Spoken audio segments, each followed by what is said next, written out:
ये देखिएगा, ये श्रीमद् भगवत गीता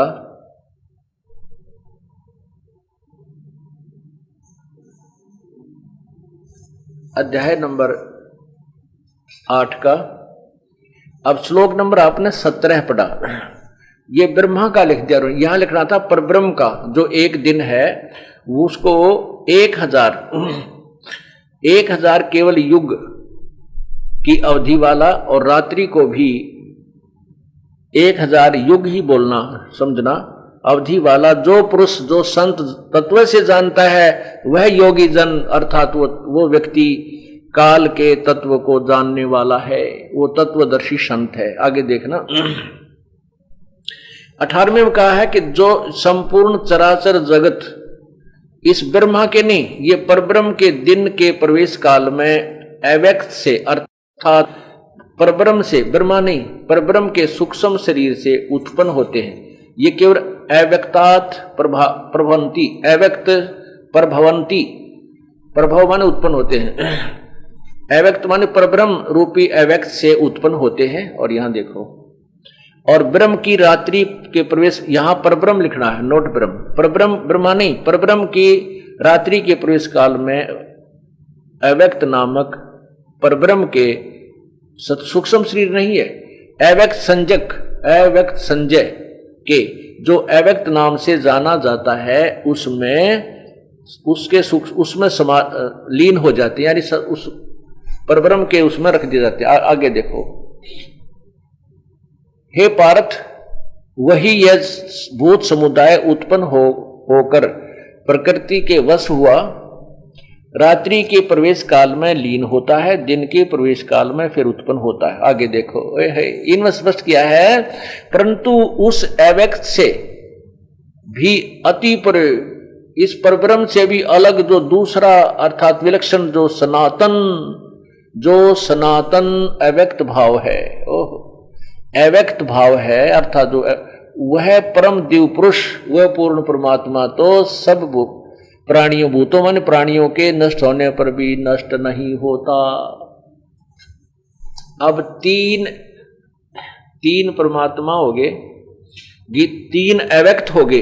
गीता अध्याय नंबर 7 के श्लोक 24-25 में गीता ज्ञानदाता कहता है कि मुझ अव्यक्त को ये मूर्ख लोग मुझे कृष्ण व्यक्ति रूप में आया मानते हैं। मैं कृष्ण नहीं हूं, मैं व्यक्ति रूप में आया हुआ नहीं हूं, मैं छुपा रहता हूं, अपनी योग माया से गुप्त रहता हूं, मैं सबके सामने नहीं आता। इससे सिद्ध है वो साकार है और कहीं छुपा हुआ है, जैसे बादलों के पीछे सूर्य होता है। एक अव्यक्त यानी ये क्षर पुरुष एक भगवान हुआ।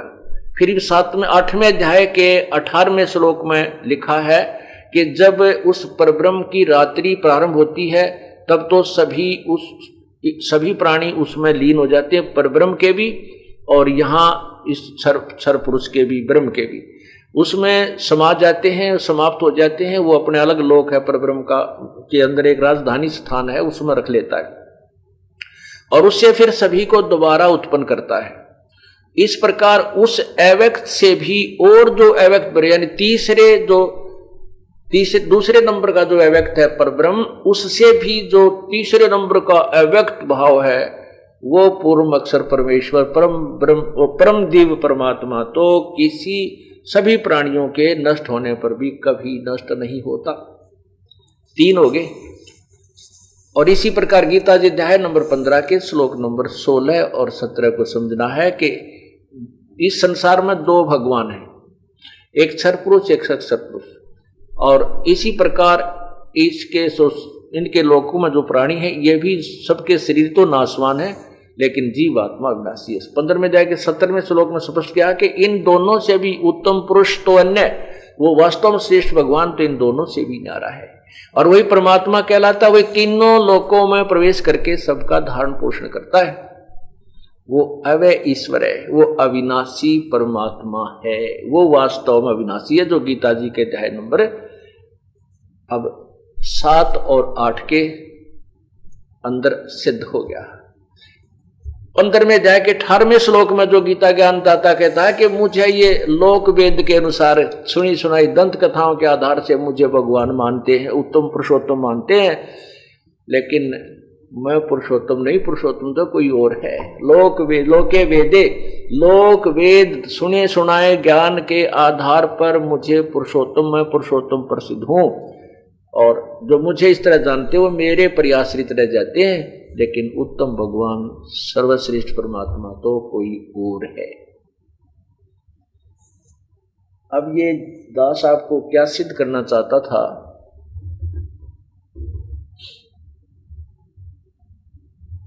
कि काल भगवान ने सबसे बड़ा धोखा, सबसे बड़ा हमारे साथ अन्याय जो किया है वो ये किया है कि इसने वेदों और गीता में उस परमात्मा का संकेत तो कर दिया उस प्रभु के डर से, लेकिन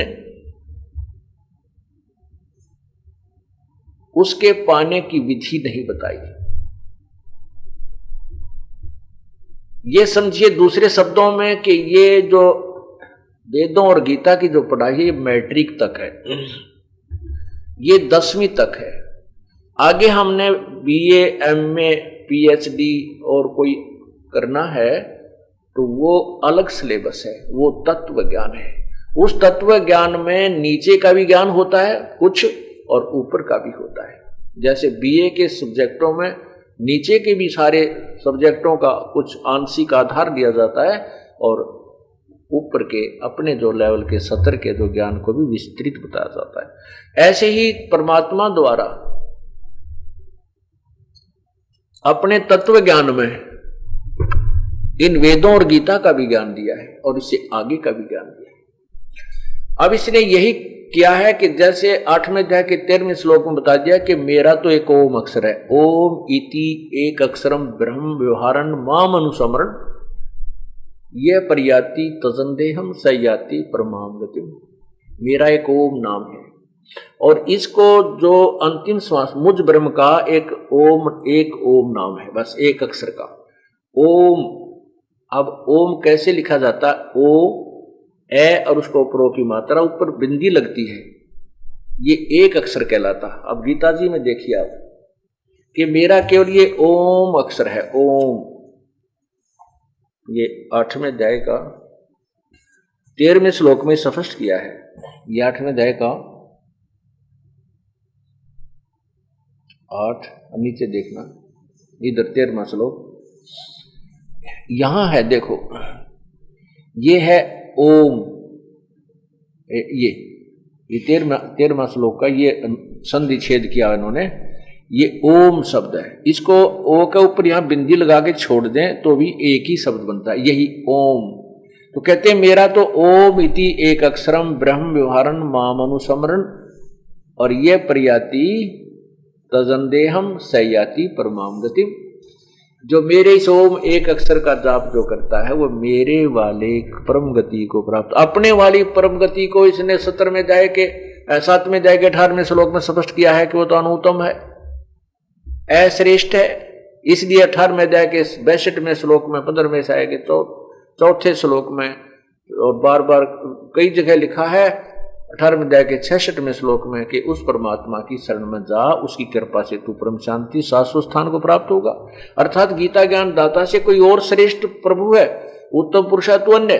तो इसलिए अपने वाली गति को भी अश्रेष्ठ इसलिए कह रहा है क्योंकि इसमें जन्म और मृत्यु कभी समाप्त नहीं हो सकते, कर्म आधार पर दंड भी भोगना ही पड़ता है। अब 8वें अध्याय के 13वें श्लोक में तो अपनी तो बता दी। अब 17वें अध्याय के 23वें श्लोक में कहा कि ओम तत् सत इति निर्देश ब्रह्मण त्रिविद समर्थ। उस पूर्ण परमात्मा, ब्रह्मण माने बड़े भगवान, पूर्ण परमात्मा, परम दिव्य परमात्मा, उस सचिदानंद घन परमेश्वर की, ये देखिएगा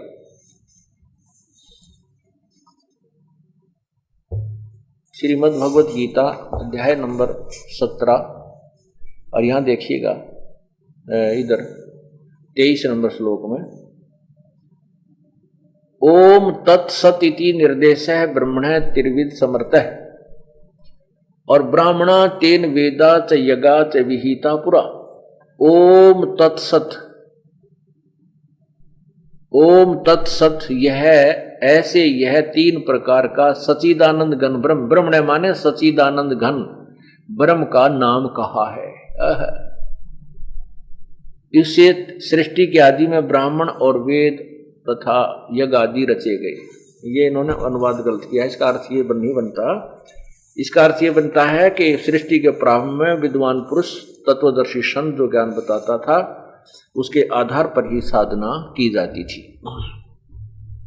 इसमें लिखा है कि ओम तत्सत, यह ऐसा तीन प्रकार का उस सच्चिदानंद घन परमात्मा का नाम निर्देश है। निर्देश का अर्थ ने नाम लिख दिया नहीं, इसका अर्थ यह बनता है कि ओम तत्सत इति निर्देश है ब्रह्म त्रिविध समर्थ है। उस पूर्ण परमात्मा की भक्ति के लिए ओम तत्सत का ही निर्देश है, आदेश है और नथिंग एल्स। ओम ब्रह्म का है और तत् ये सत्य ये सांकेतिक है। तत् ये सांकेतिक शब्द पर ब्रह्म का जाप है और सत्य उस पूर्ण ब्रह्म का जाप है। ये दोनों सांकेतिक शब्द ये दास बताएगा। ये तीनों अक्षर मन मिलकर फिर लास्ट में एक ही मंत्र बन जाता है ओम तत्सत, ये एक ही जाप बन जाएगा। अब देखिएगा फिर ये अक्षर पुरुष एक पेड़ है निरंजन वाकी डार, तीनों देवा शाखा है ये पात रूप संसारे।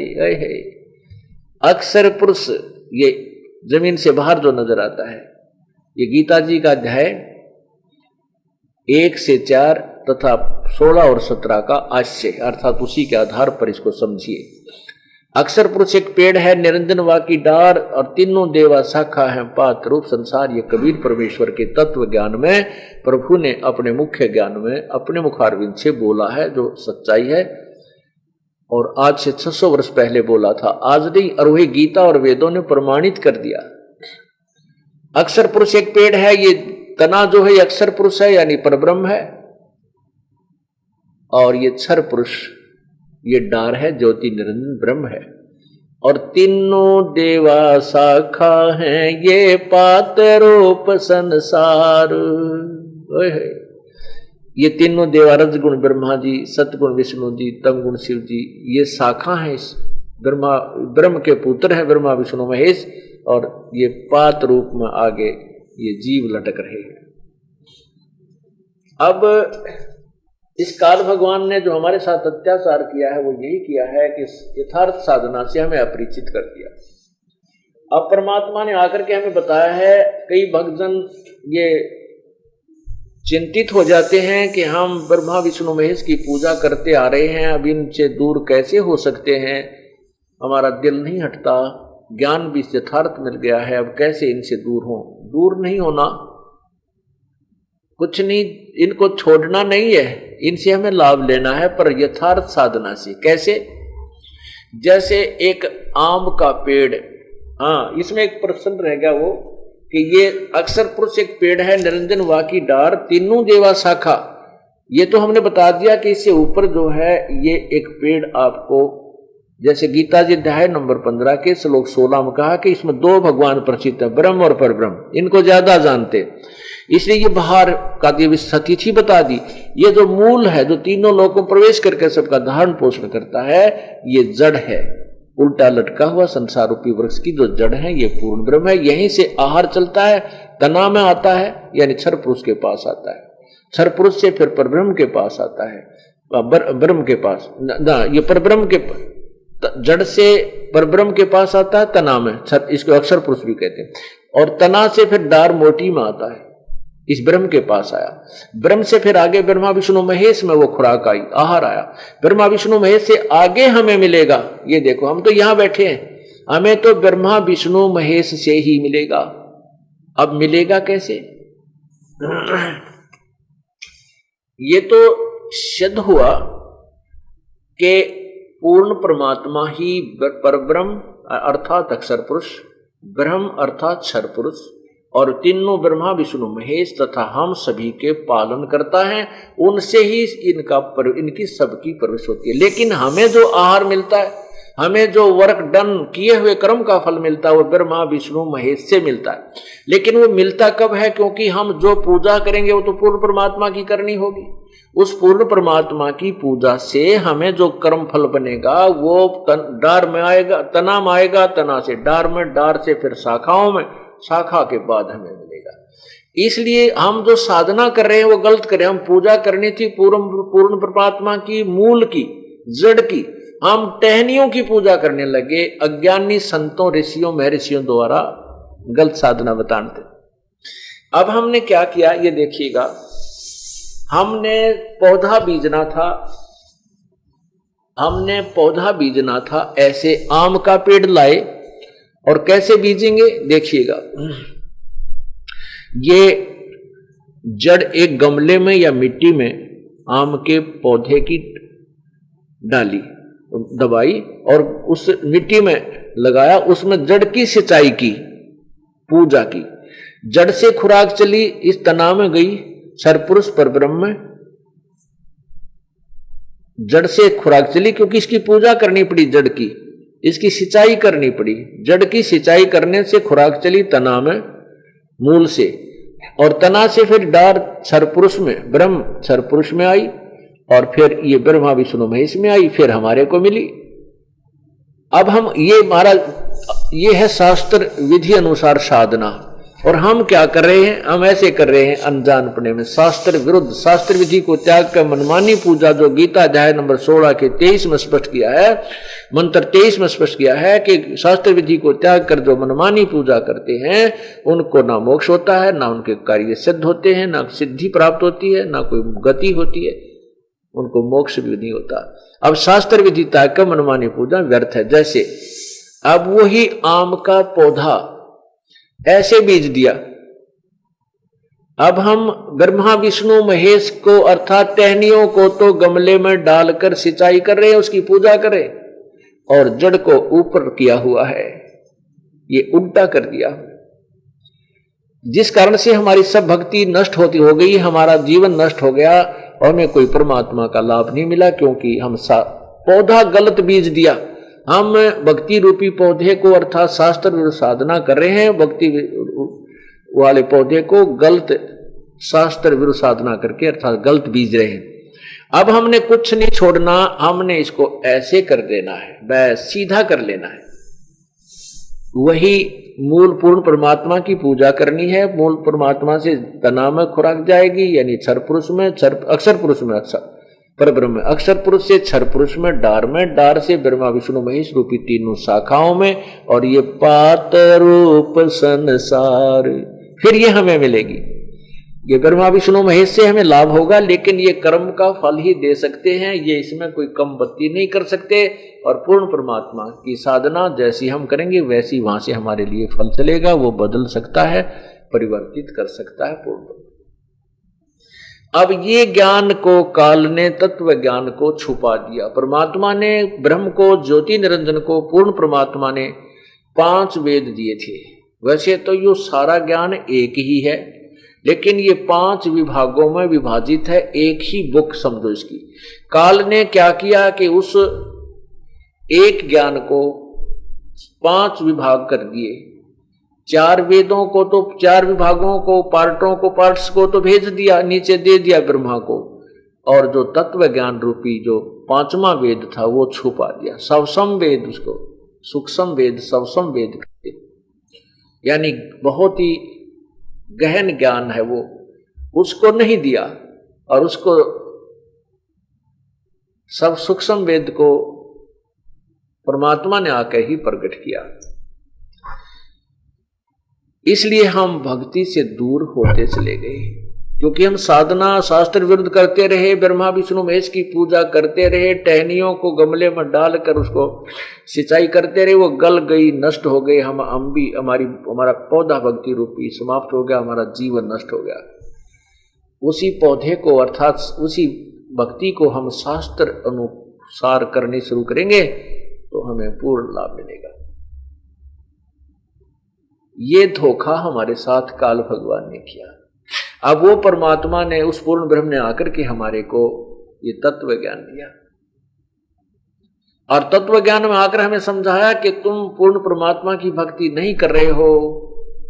पहले तो आप भक्ति करनी भूल गए, क्योंकि जो साधनाएं तो आप कर रहे हो उससे न तो कर्म की मार टलती है, जो पाप कर्म है उसके कारण जो दुख होना वो आ ही जाता है, उससे आपको कोई लाभ नहीं होता, और न ही आपके कोई धन में वृद्धि हो पाती है। आप कोशिश भी करते हो, जंतर मंत्र वेदों के अनुसार भी करते हो और भी करते हो, कोई लाभ नहीं होता। वो तो उतना ही मिलता जो आपके पूर्व निर्धारित संस्कारों में लिखा हुआ है, जो प्रारब्ध में है। प्रारब्ध के लेख को नहीं मिटा सकते, कम बत्ती नहीं कर सकते, नहीं हो सकता जब तक हम पूर्ण परमात्मा की साधना नहीं करेंगे। कहते हैं मासा घटे न चल बध है, विद न लिखे जो लेख, सच्चा सतगुरु मेट कर ऊपर मारे मेख। फिर कौन है वो सच्चा सतगुरु? जम जो राजा से डरे, मिटे कर्म के लेख, अदली अदल कबीरे हैं वो कुल के सतगुरु एक। तो जब तक हम पूर्ण परमात्मा की साधना पूर्ण संत से और तत्व ज्ञान को समझकर नहीं प्राप्त करते हैं, तब तक हम केवल अपने प्रारब्ध को ही भोग रहे होते हैं। जिनके पूर्व जन्म के अच्छे पुण्य हैं वो अच्छी पोस्ट भी प्राप्त कर लेते हैं, या अच्छा धन, वैसे किसी व्यवसाय से भी बहुत ज्यादा धन उसको भाग्य का मिल जाता है। और जब आते हैं उसके ऊपर पाप कर्मों के दौर शुरू होते हैं तो वो नुकसान पे नुकसान होना शुरू होता है, शरीर में भी कष्ट, परिवार में भी जनहानि प्रारंभ हो जाती है। फिर वो उसी पूजाओं को जो पहले करता था उनसे सोचता था मैं इतना सुखी हूं, और फिर वो जब पुण्य समाप्त हो गए वो पाप शुरू हुआ। तो जो वर्तमान में वो साधना कर रहा था वो लाभदायक नहीं थी, वो शास्त्र विरुद्ध थी, उससे न तो कोई कर्म की मार टली, जो कर्म जब शुभ था तो शुभ मिलता रहा, अशुभ शुरू हुआ तो अशुभ मिलना शुरू हो गया। जब हम पूर्ण परमात्मा की शरण में आएंगे तो तब वो इसमें परिवर्तन कर देता है, वो समर्थ है। उसकी साधना करने से फिर हमें यहां भी सुख होंगे, शरीर में भी सुख होगा, और भक्ति यथार्थ मिल जाएगी, हम सतलोक जाएंगे।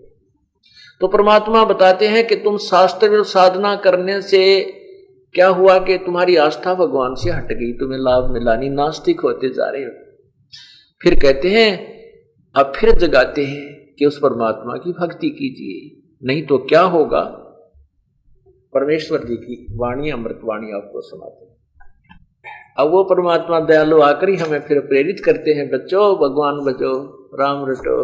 कौन है वो राम? अविनाशी राम, पूर्ण परमात्मा, सारी सृष्टि का जो मालिक है, उसकी भक्ति कीजिए। उसकी भक्ति के बिना क्या होगा। और उस परमात्मा की महिमा भी बताते हैं, स्वयं ही आते हैं, आप पे तत्वदर्शी संत बनते हैं, आप ही दास बनते हैं, आप ही भक्त बनते हैं, आप ही भगवान का की भूमिका भी आप इस पृथ्वी मंडल पर बैठकर भी करते हैं, चलाते हैं ब्रह्मांडों को। तो क्या बताते हैं? कबीर वो दिन याद करो, ऊपर पग नीचे शीशे, इस मृत मंडल में आके तो भूल गया जगदीश।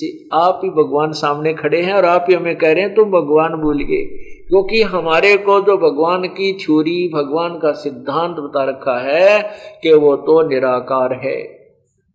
अब परमात्मा खुद कहें आकर के, तो कहते हैं मैं भगवान हूं। बहुत बार, एक दो बार कहा भी है, कई बार अपनी वाणी में बहुत बार रखा है, लेकिन सीधे नहीं कह पाते, क्योंकि हमारी जो बुद्धि है वो विपरीत ज्ञान से सनी पड़ी है, और तत्व ज्ञान को सुनकर इतना बुरा मानती है जैसे किसी ने कुनीन खा ली हो, ओए कड़वा मुंह हो जाता है। नहीं नहीं नहीं, ऐसे नहीं, ऐसे नहीं, ब्रह्मा विष्णु में ऐसे ऊपर कोई नहीं, कोई नहीं, सुनते भी नहीं। अरे हम नहीं कह रहे, ये तो अपने सदग्रंथ कह रहे हैं, उनके अपने इतिहास बता रहे हैं, जिनके पुराणों को आप मानते हैं उन पुराणों में लिखा है ऐसा।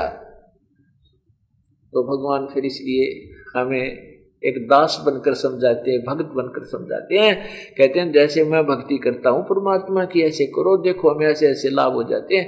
तो ऐसे भी समझा बुझाकर कहते हैं, माँ के पेट में जब तेरे ऊपर न पैर थे, नीचे न शीश था, तू ही करे था, हे भगवान बख्श दे, हे परमात्मा बाहर निकाल दे, हे प्रभु कभी नहीं बोलूंगा। और बाहर आते तू फिर बकवाद करने लग गया। इस मृत मंडल में इसका नाम ही मृतलोक है, यानी ये नष्ट होने वाला, यहाँ जन्मते मरते हैं। इस मृत लोक में आकर तुम भूल गया जगदीश, भगवान को भूल गया। उसको फिर याद कर, पर कौन है कैसा है, फिर वो भगवान। जब एक बार प्रेरणा हो जाएगी भक्ति करने की, कि चाह उत्पन्न होगी, तो विधि भगवान फिर अपनी श्रेष्ठ बता देंगे। ये यात्री सूता पड़ा है, नशा करें, और जाना उसने घर को है, गुटी लाकर पड़ जाए, वहीं पर सो जाता है, पैसे भी बर्बाद कर रहा है और सफर भी तय नहीं कर रहा।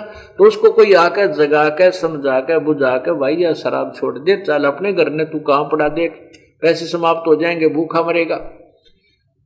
तो फिर उसको उस नशे से बाहर करके, दूर करके, फिर उसको रास्ता बता देता है कि चल तेरा घर इधर को है।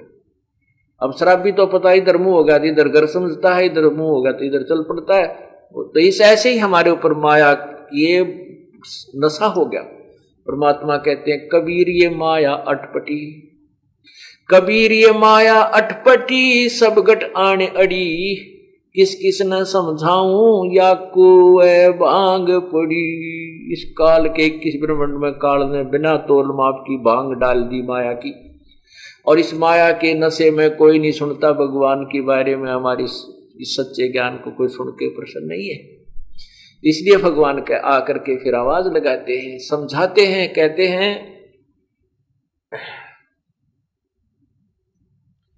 मां के गर्भ में जब तू नीचे को शीश था, तेरा ऊपर न पैर थे, रो रहा था मुझे इस नरक से निकाल दे मेरे परमात्मा। सारे शरीर के ऊपर का जेर लिपटी पड़ी थी, मांस अड़ंगा पड़ा था, और उस नरक में तू रो रहा था, भगवान मुझे इससे निकाल दे, एक बार मैं कभी पाप नहीं करूंगा, आपकी भक्ति किया करूंगा, पूर्ण परमात्मा तुझे याद करूंगा, पूरा संत तलाश करूंगा।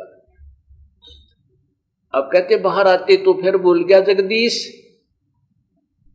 कबीर वो दिन याद करो, ऊपर पैर नीचे शीश, इस मृत मंडल में आके तू भूल गया जगदीश। देखा, पता अपने आप के अपने बारे में जानकारी देते हैं, आप ही हमें प्रेरणा देते हैं, उठ ले भाई, क्यों सोया पड़ा है, जाग, इस मोह की नींद से बाहर जाग। क्या कहते हैं, पानी की जल बूंद से साज बनाया जीव, अंदर बहुत अंदेश था, बार विसरिया पीव।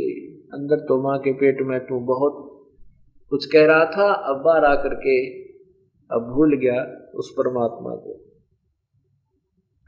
पानी की जल बूंद से ये साज बनाया सांच, रखन हारे राखिया उस जठराग्नि की आंच। माँ के पेट में जठराग्नि होती है, सबके पेट में, वैसे तो प्राणियों के, और माँ के पेट में इसलिए कहा कि वहाँ बच्चा का गर्भ भी होता है, वो एक तरल पदार्थ से प्रारंभ होता है, और एक चीकले जैसा शरीर कच्चा कच्चा होता है, बनता है शुरुआत में, और वहीं पर कहते इतनी तेज हीट है साथ में ही माँ के पेट में, जठराग्नि बोलते हैं उसको।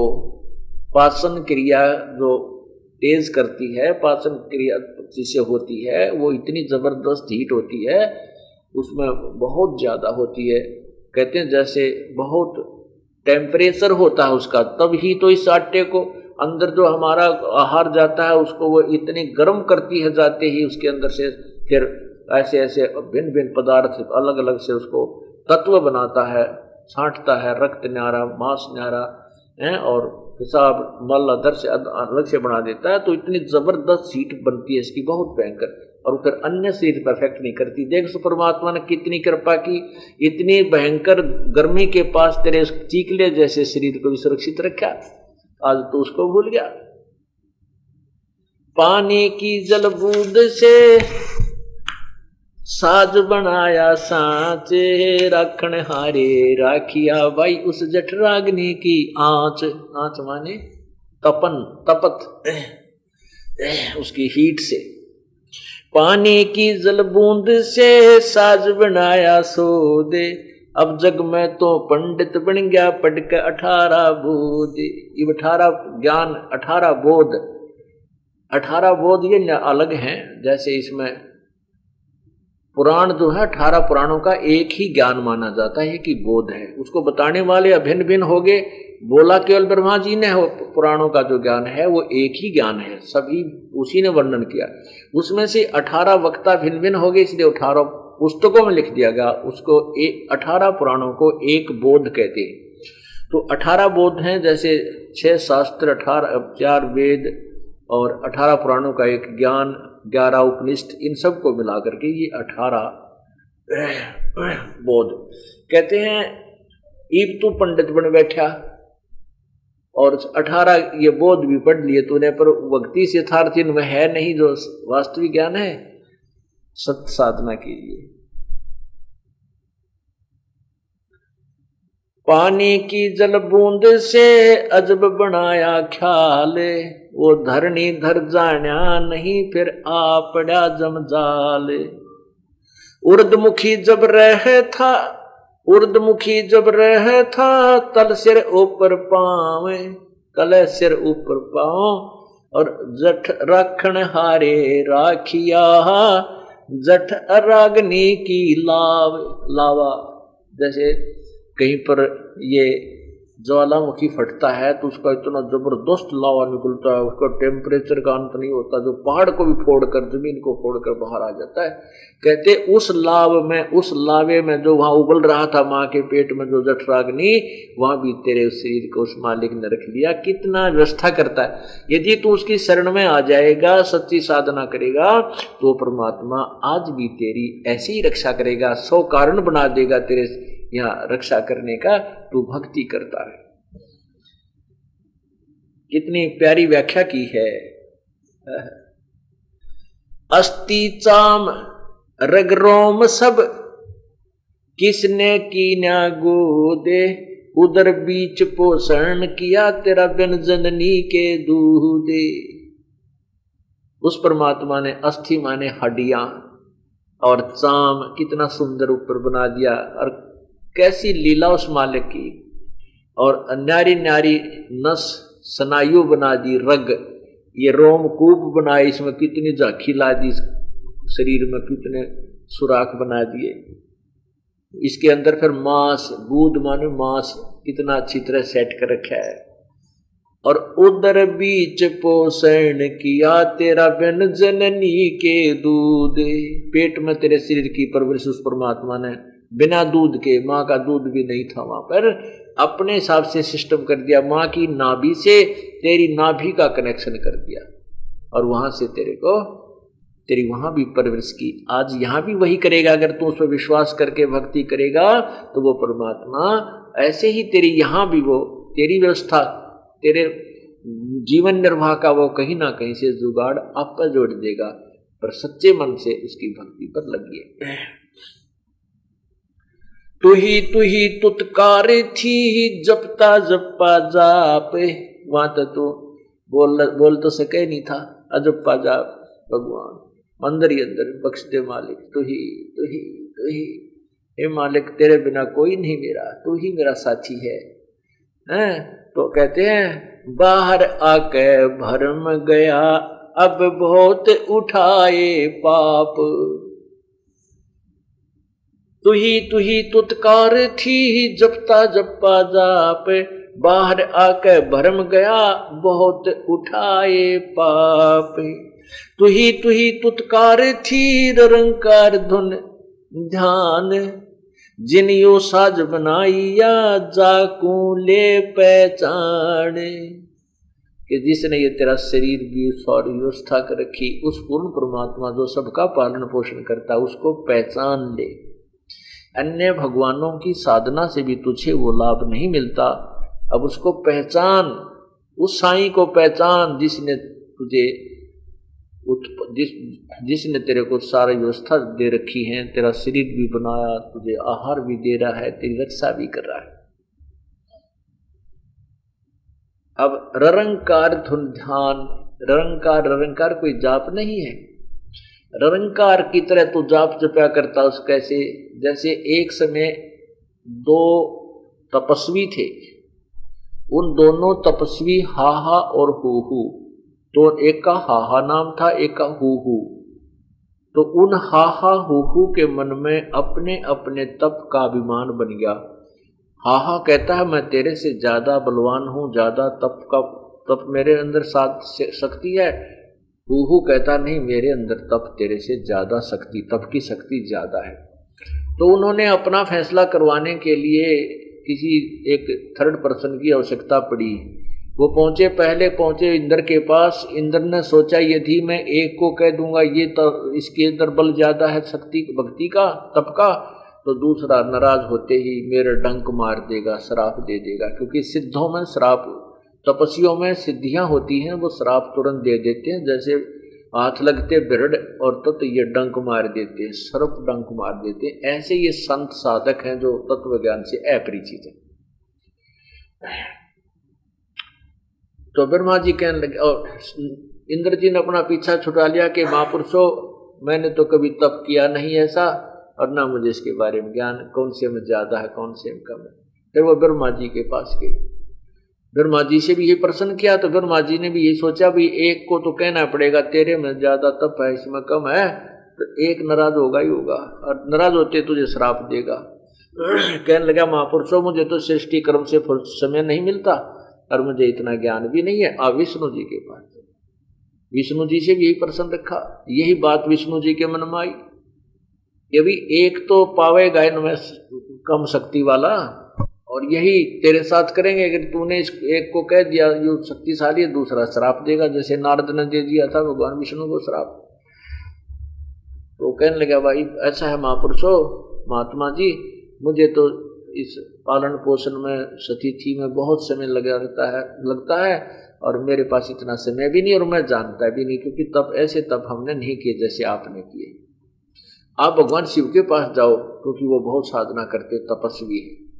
शिव जी के पास आए तो शिव जी के मन में भी यह बात आई कि ये एक को अगर मैंने मना कर कमजोर बता दिया वो श्राप देगा। वो बोला, वो शिव जी ने कहा भाई आप ऐसे करो, एक मातंग ऋषि है नीचे, वो तप करता है और तप के बारे में जानकारी वही ज्यादा रखता है हमारे से, आप वहां जाइए। अब वो मतंग ऋषि के पास आ गए। मतंग ऋषि डिड डोल, बहुत तगड़ा शरीर, पति नो इतना पेट, और नो बैठा अपने आसन पर, पूरी पाड़ की पाड़, तगड़े शरीर था। अब वो दोनों ने देखा कि वो है मतंग ऋषि, वो बैठा। एक के मन में आई कि तो अच्छा हाथी सा पड़ा है भाई, हाथी सा बैठा है। दूसरे के मन में आ गई कि ये तो मगरमच्छ कैसा आदमी है भाई, वो मगरमच्छ। अब मतंग ऋषि के अंदर एक सिद्धि थी जो मन की बात पकड़ लेता था। ये सिद्धियां होती हैं, एक सिद्धि मन वृत्ति बतावे, एक सिद्धि जल पैर न लावे, एक सिद्धि जो बहु जग जीवे, एक सिद्धि जो कुछ खावे न पीवे, एक सिद्धि आकाश से उड़ जाई, एक सिद्धि जल पैर न लाई, एक सिद्धि ब्रह्मांड चलावे, एक सिद्धि निस्वासर जागे, एक सिद्धि सेवक हो आगे। इस तरह की 24 सिद्धियां हैं, लेकिन इनके पास जो साधना है इनसे 8 सिद्धियां, अष्ट सिद्धियां प्राप्त हो जाती हैं। इनमें से एक सिद्धि भी जिसको मिल गई वो प्रभु पाक जाता है, हल्दी की गांठ मिलते ही पंसारी बन जाते हैं।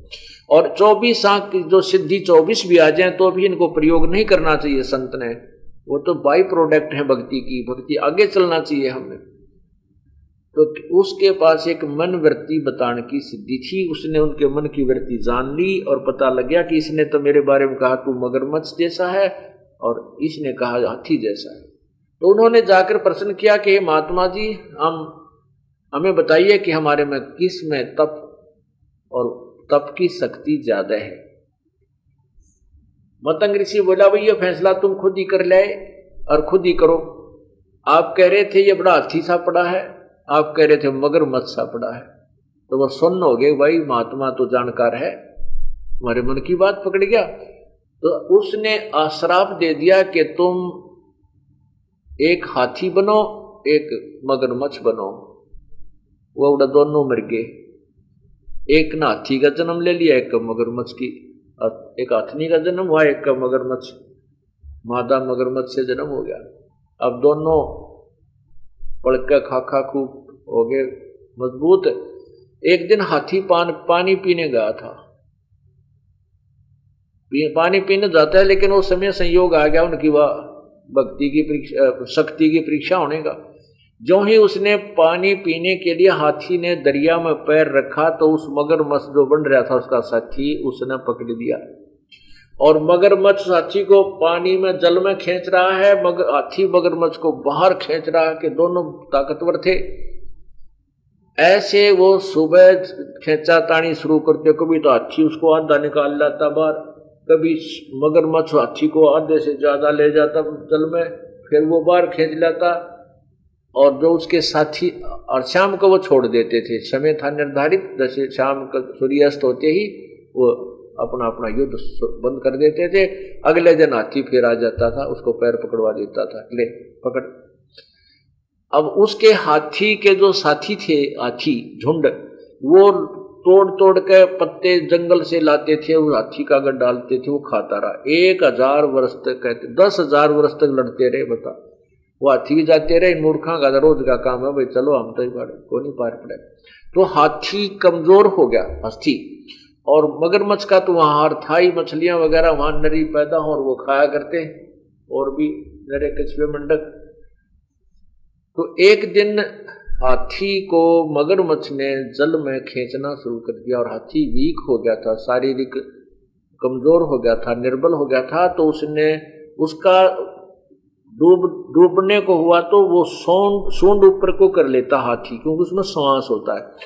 तो वो जब सूंड भी डूबने को हुआ और नाक में पानी गिरने लगा, तब उसने बोल नहीं सका हाथी, कहते बोल तो सकता ही नहीं था। उस समय उसने हृदय से आधा ही कहा था, हे राम बचाई। तो उसी समय परमात्मा ने आकर के उसे मगरमच्छ के हाथी पर हथियार मगरमच्छ के सिर पर हथियार मारा, मगरमच्छ का मुंह ढीला पड़ गया, हाथी का पैर छूट गया। तो ऐसे, तो यहां कहते हैं इसको ररंकार धुन कहते हैं। ररंकार मतलब कसक के साथ हृदय से, जैसे मरता हुआ भगवान ने याद करे, ऐसे उस प्रभु की कसक से नाम लेना ररंकार धुन कहलाती है। और ये कई पंथ नाम दे हैं, ज्योति ओंकार, ररंकार, ज्योति निरंजन, सोहम और सतनाम, तरह के, कहीं कीट कहीं का रोड़ा, ये ररंकार धुन है। प्रभु को मरते हुए जैसे याद किया करते हैं, ऐसे नाम सुनते समय ऐसी आपके अंदर कसक उठनी चाहिए। तो यहां क्या बताना चाहते हैं कि तू ही तुतकार थी, मां के पेट में तेरी ये कसक थी, हे भगवान। बोला तो जाता नहीं था। ररंकार धुन ध्यान, जिन यो साज पहचान बनाइया उसको ले पहचान। अब मां के पेट में बालक बोल तो सकता नहीं, मुंह नहीं खोलता, जबान नहीं हिलती, वो ररंकार अंदर अंदर जो आत्मा रोए थी, तू ही कहते ऐसी तेरी धुन थी। अब तू ही तो तू कर रहा है कि तू ही मेरा, लेकिन वो है कौन, उसको भी पहचान ले। बाहर आ गया है, वो कौन है जो तेरी रक्षा करता है, तेरा पालन करता है, तुझे मोक्ष देता है, उसको पहचान। अब बगैर कोई ये पता लगे भाई कौन सा भगवान है, किसकी भक्ति करा, जैसे साहब बोलते हैं, साहब भगवान को, साहब साहब साहब, हे साहब हे साहब। अब जैसे आप शहर में जाओगे तो नीचे तहसीलदार साहब, फिर SDM साहब, DC साहब हैं, और भाई फिर मंत्री साहब, कमिश्नर साहब, मंत्री साहब, मुख्यमंत्री साहब, प्रधानमंत्री साहब, राष्ट्रपति साहब। अब नो तो देख ले कौन से साहब के से तेरा काम बनेगा। हे साहब कहाँ जाएगा, मैंने साहब से मिलना है। कौन से साहब से? मेरा नहीं, साहब से मिलना है। हे साहब मेरा काम करिए, हे साहब मेरा ऐसे करिए, हे साहब। तो वो साहब कौन है? हमें अभी तक इतने इलिटरेट बना दिए लोगों ने, अज्ञानी संतों ने, कि हमें ये नहीं पता, हमें परमात्मा की परिभाषा का भी ज्ञान नहीं। कौन प्रभु है, किससे हमने कौन सा लाभ होगा? ब्रह्मा विष्णु महेश की साधना से कितना लाभ है, ब्रह्म की साधना से क्या लाभ है, पर ब्रह्म किसके पास जाएंगे उसकी साधना से क्या लाभ है, पूर्ण ब्रह्म से क्या लाभ है। तो ये पहचान भी हम नहीं करा पाए हमारे को। तो कहते हैं तू ही तुतकार थी, ररंकार धुन ध्यान।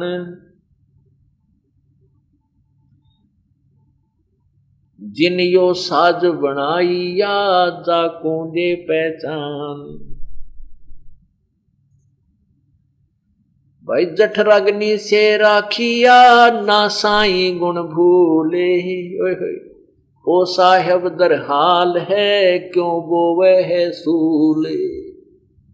ओ भगवान फिर आगे खड़ा पाओगा जब दूसरी छोड़ कर जाएगा। कहते कांटे मत वो अपने जीवन में, ये खोटे कर्म मत कर, ये गलत साधना मत कर, सत साधना कर बच्चा।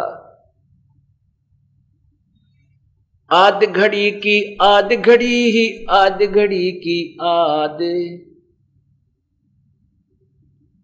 भाई सतगुर सेती संतों सेती गोष्ठी जो की जैसो लाभ।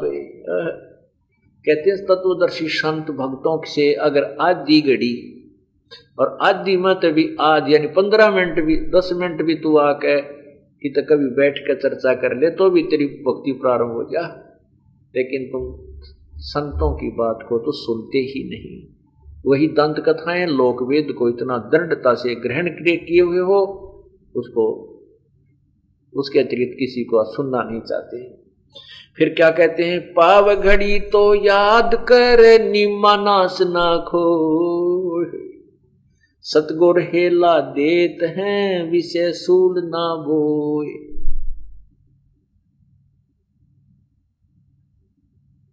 आधी घड़ी की आध घड़ी, आधी की पुनः आध यानी 1/4 घड़ी का चौथा हिस्सा। एक जैसे 64 घड़ी के 24 घंटे बनते हैं।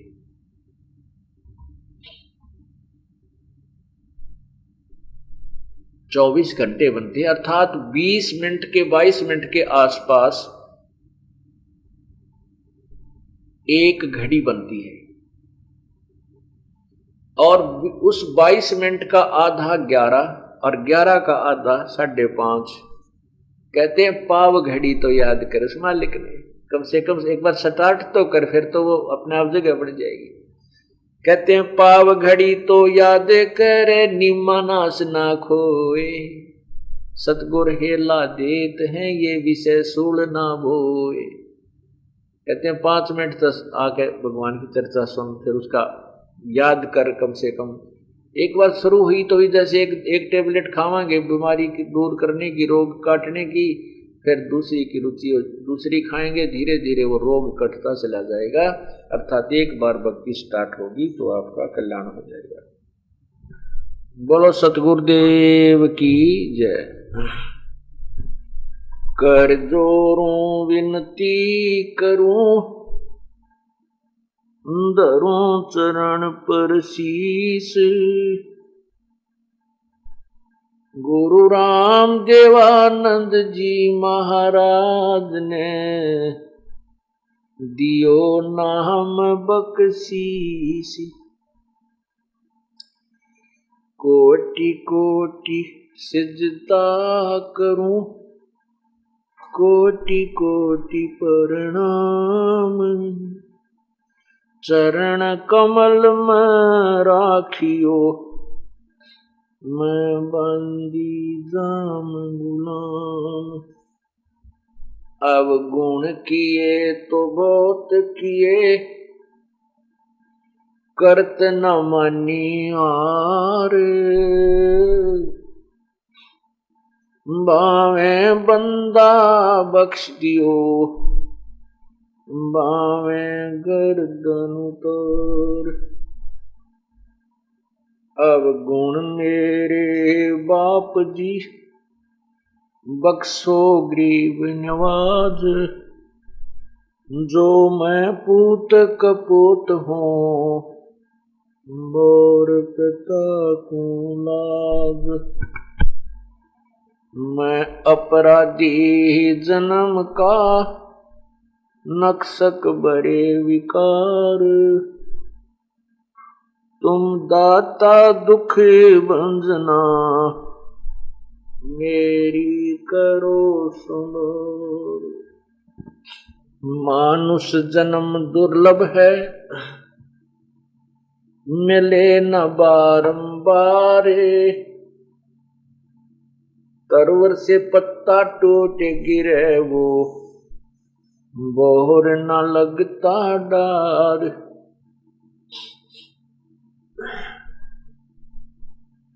परमपिता परमात्मा सारी सृष्टि के रचनहार कुल मालिक कबीर परमेश्वर इस काल के जाल में फंसी हुई आत्माओं को अपने निज स्थान का ज्ञान देने के लिए स्वयं ही प्रकट होते हैं।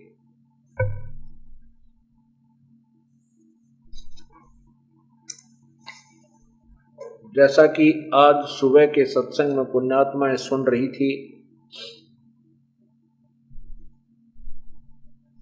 कि